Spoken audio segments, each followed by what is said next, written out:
Hello, मैं बाकी गुप्ता। इस वीडियो में NCERT book third chapter current electricity के क्वेश्चन नंबर 11 to 15 देखेंगे। देखिए क्वेश्चन क्या है। A storage battery of EMF 8.0 volt and internal resistance 0.5 ohm is being charge by 120 volt DC supply using a resistance series 15.5 ohm. What is the terminal voltage of battery during charging? What is the purpose of having series resistor in the charging circuit? देखिए question में कहा जा रहा है ये storage battery है जिसका EMF 8.0 volt है। तो ये बैटरी है स्टोरेज, इसका ईएमएफ है 8.0 वोल्ट। तो E is equal to 8.0 volt. तो यहाँ पर इसका ईएमएफ है 8.0 volt and internal resistance 0.5 ohm. इसका इंटरनल रेजिस्टेंस ये है स्मॉल r 0.5 ओम इस स्टोरेज बैटरी का। तो small r is equal to 0.5 ohm is being charge by 120 volt DC supply using a series resistor of 15.5 ohm. तो एक DC supply source है, ये है डीसी सप्लाई जिससे इस बैटरी को चार्ज किया जा रहा है। तो ये है V is equal to 120 volt और सीरीज रेजिस्टेंस दिया है कैपिटल R 15.5 ओम। तो V is equal to 120 volt और series resistor capital R 15.5 ohm. What is the terminal voltage of battery during charging? यानी ये पॉइंट है A, बैटरी का ये पॉइंट है B। तो ए बी के अक्रॉस टर्मिनल वोल्टेज निकालना है। एक्सटर्नल सोर्सेस के वोल्टेज को हम बी डैश ले रहे हैं, तो ये बी डैश, यहाँ पर बी डैश। तो टर्मिनल वोल्टेज निकालना है, हमें बी निकालना है। तो वी का फार्मूला क्या होता है? तो बैटरी के अक्रॉस बी का फार्मूला होता है, ध्यान रखिएगा डिस्चार्ज केस में। डिस्चार्ज, यदि कोई बैटरी डिस्चार्ज हो रही है तो उसके टर्मिनल के क्रॉस पोटेंशियल का फार्मूला होता है V is equal to E minus I R. E cell का ईएमएफ है, आई करंट है और स्मॉल आर इंटरनल रेजिस्टेंस है। और चार्जिंग के केस में, चार्जिंग यदि कोई भी सेल चार्ज हो रहा है तो उस बैटरी या सेल के क्रॉस पोटेंशियल डिफरेंस का फार्मूला होता है B is equal to E plus I R. तो चार्जिंग में प्लस आता है बीच में और डिस्चार्ज में बीच में माइनस आता है। स्मॉल आर इंटरनल रेजिस्टेंस है, आई फ्लो होने वाली करंट है, ई सेल का ईएमएफ है, बी पोटेंशियल डिफरेंस। ये वाली स्टोरेज बैटरी क्या हो रही है? चार्ज हो रही है। तो ये फार्मूला लगेगा, ये लगेगा चार्जिंग केस में, ये फार्मूला लगेगा B is equal to E plus I. तो V is equal to E plus I R. तो देखिए ई दिया है, आई नहीं दिया है, स्मॉल और इंटरनल रेजिस्टेंस दिया है। तो पहले हम आई फाइंड करेंगे। तो सर्किट में फ्लो होने वाली करंट क्या हो जाएगी? करंट का फार्मूला होता है total EMF E1 minus E2 upon total resistance external plus internal.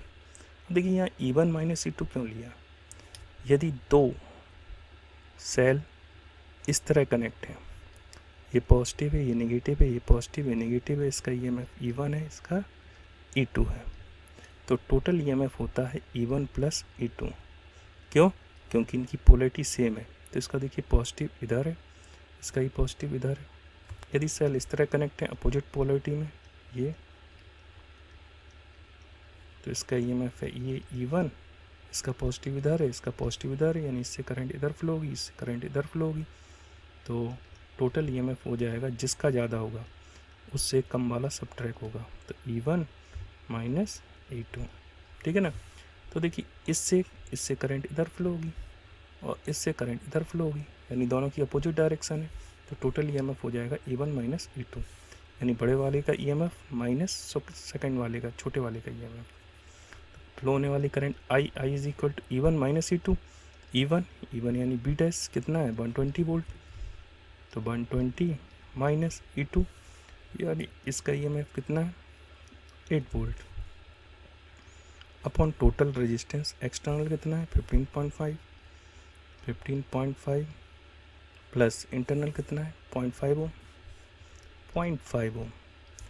तो सर्किट में फ्लो होने वाली current I is equal to 120 minus 8 कितना आ जाएगा? 112 और 15.5 plus 0.5 16 is equal to 7 ampere. ठीक,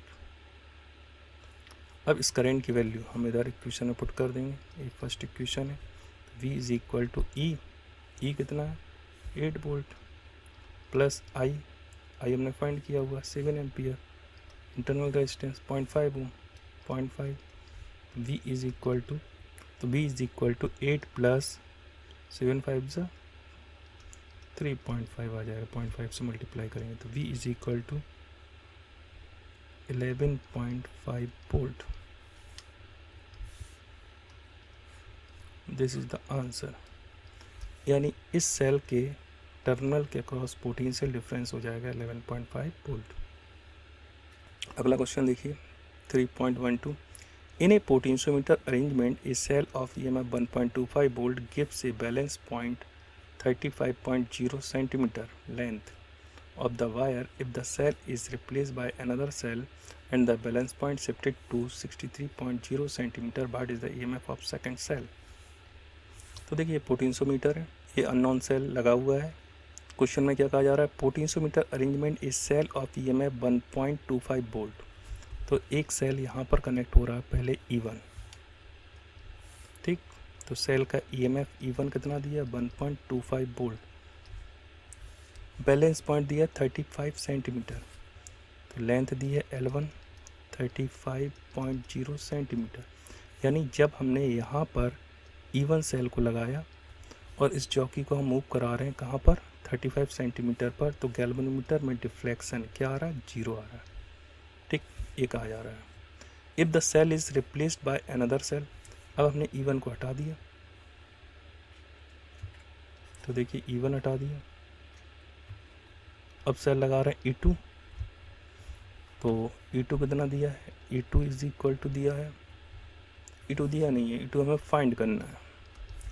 और दूसरा सेल लगाने पर जो बैलेंस पॉइंट आ रहा है, बैलेंस पॉइंट यानी बैलेंस लेंथ L2 दी हुई है, वो आ रही है 63 सेंटीमीटर, तो यहाँ पर 63.0 सेंटीमीटर। ठीक है, what is the EMF of second cell, second cell का EMF E2 फाइंड करना है। तो हम फार्मूला जानते हैं कंपेयर करने का, E1 upon E2 is equal to L1 upon L2। Value put कर देंगे, E1 है 1.25 E2 फाइंड करना है, is equal to L1 35 L2 63, तो E2 आ जाएगा, E2 is equal to 1.25 multiply 63 upon 35। तो देखिए इससे E2 आ रहा है 2.25 वोल्ट। तो ये अननोन सेल का EMF है E2। अगला क्वेश्चन है 3.13, the number density of free electrons in a copper conductor is 8.5 multiply 10⁻28 metre cube. How long does an electron take to drift from one end to a wire 3.0 metre long to its other end. The area of cross section of the wire is 2.0 multiply 10⁻6 metre square and it is carrying a current of 3 ampere. तो समझते हैं question में क्या कहा जा रहा है। Number density of free electrons in copper conductor, ये कॉपर कंडक्टर है, तो इसके पर यूनिट वॉल्यूम में इलेक्ट्रॉन्स की डेंसिटी गिवन है n, तो n is equal to given है 8.5 multiply 10⁻28 per metre cube. How long does an electron take to drift from one end of wire 3 metre long to its other end. ये wire है, wire की यहाँ से यहाँ तक length given है L 3 metre, तो L is equal to 3 metre. तो एक इलेक्ट्रॉन यहाँ पर हम ले रहे हैं E, इस इलेक्ट्रॉन को इधर A एंड से इस B एंड पर ड्रिफ्ट करने में कितना टाइम लगेगा। जब इसको हम किसी बैटरी से कनेक्ट किया जाता है, एक्सटर्नल सोर्स से कनेक्ट किया जाता है, तो इस पर एक फोर्स लगेगा जिससे इलेक्ट्रॉन मूव करेगा और A से B पोजीशन पर मूव करेगा, तो उसमें लगने वाले टाइम स्मॉल t को हमें फाइंड करना है। तो t हमें फाइंड करना है। क्या दिया है, क्रॉस सेक्शन एरिया दिया है, यानी ये वाला एरिया कैपिटल A कितना गिवन है 2.0 multiply 10⁻⁻6 metre square. Capital A 2.0 multiply 10⁻⁻6 metre square. इसमें करंट बैटरी से जब कनेक्ट किया जाएगा तो इसमें करंट फ्लो होगी, करंट आई फ्लो हो रही। करंट कितनी दी है? 3.0 एम्पियर।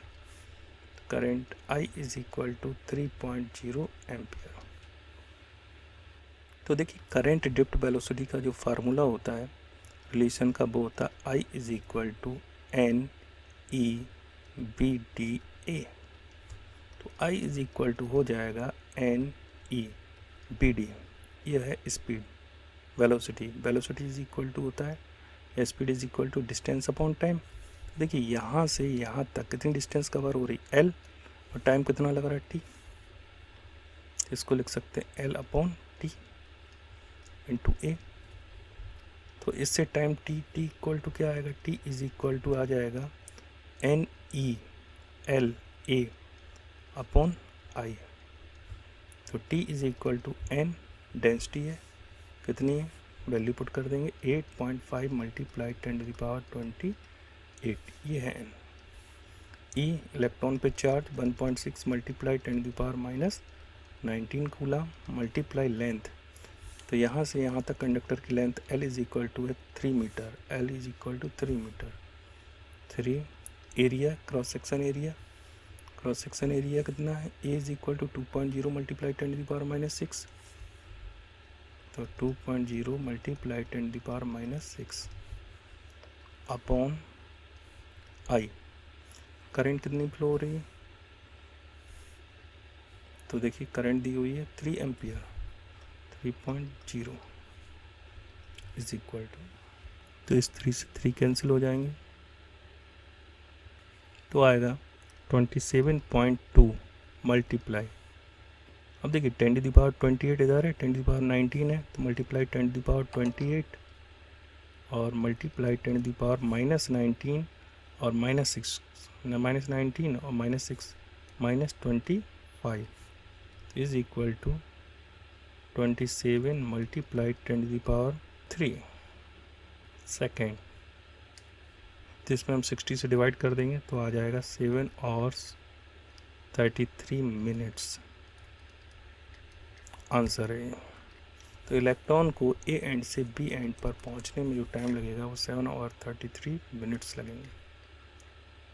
क्वेश्चन नंबर 3.14 क्या है? A earth surface has a negative charge density 10⁻⁹ coulomb per meter square. The potential difference of 400 kilovolt between the top of the atmosphere and the surface result due to low conductivity of the lower atmosphere in a current of only 1800 ampere over the entire globe. If there were no mechanism of sustaining atmospheric electric field, how much time would be required to neutralize the earth's surface?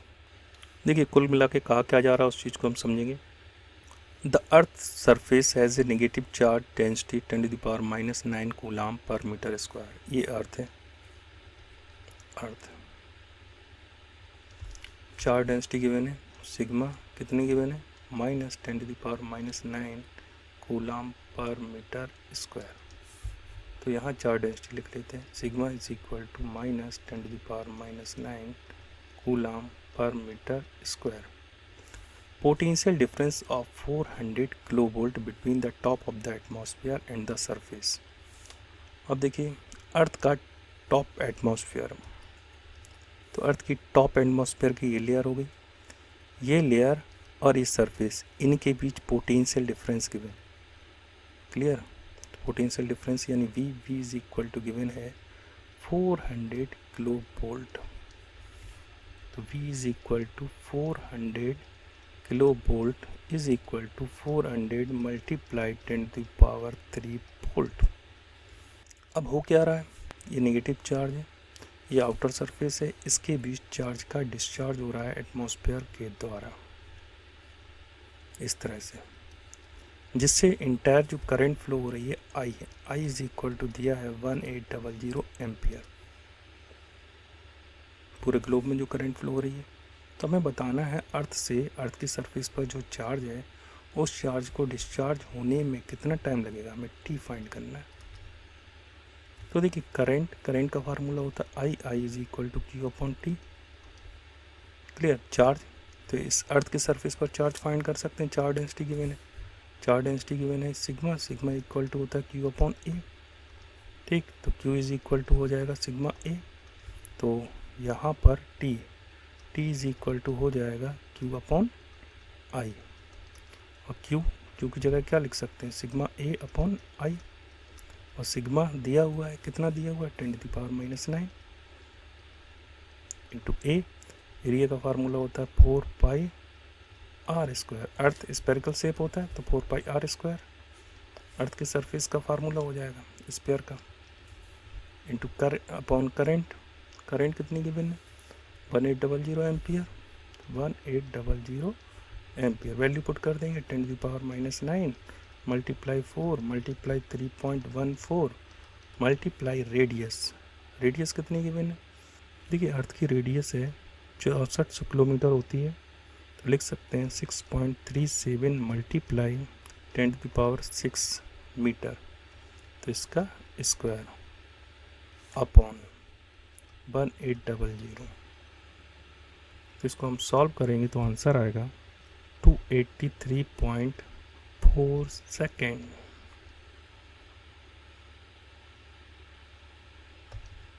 इसका मतलब अर्थ के surface का जो charge है उसको outer layer के बीच discharge होने में जो टाइम लगेगा वो इतना लगेगा, पूरे अर्थ के सरफेस का चार्ज।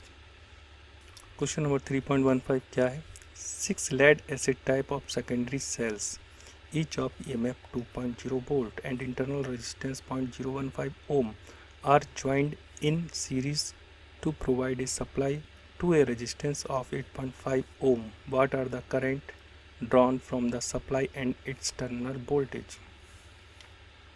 क्या कहा जा रहा है क्वेश्चन में, देखिए 6 lead acid type of secondary cells, each EMF 2.0 volt। तो सेल का EMF दिया है E 2.0 वोल्ट। तो ये 6 सेल है, 1 2 3 4 5 6। EMF कितना दिया है 2.0। इसका इंटरनल रेजिस्टेंस स्मॉल आर, एक सेल का 0.015 ओम, तो स्मॉल आर दिया है 0.015 ओम। ज्वाइंट इन सीरीज, तो इनको सीरीज में कनेक्ट किया जा रहा है, यानी ये पॉजिटिव नेगेटिव फिर पॉजिटिव नेगेटिव फिर पॉजिटिव नेगेटिव फिर पॉजिटिव नेगेटिव पॉजिटिव नेगेटिव, इस तरह से सीरीज में कनेक्ट किया जा रहा है।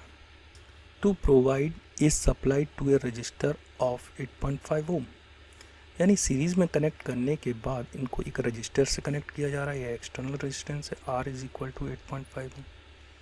जैसे ही इसको रजिस्टर से कनेक्ट किया गया तो इसमें करंट फ्लो होगी I।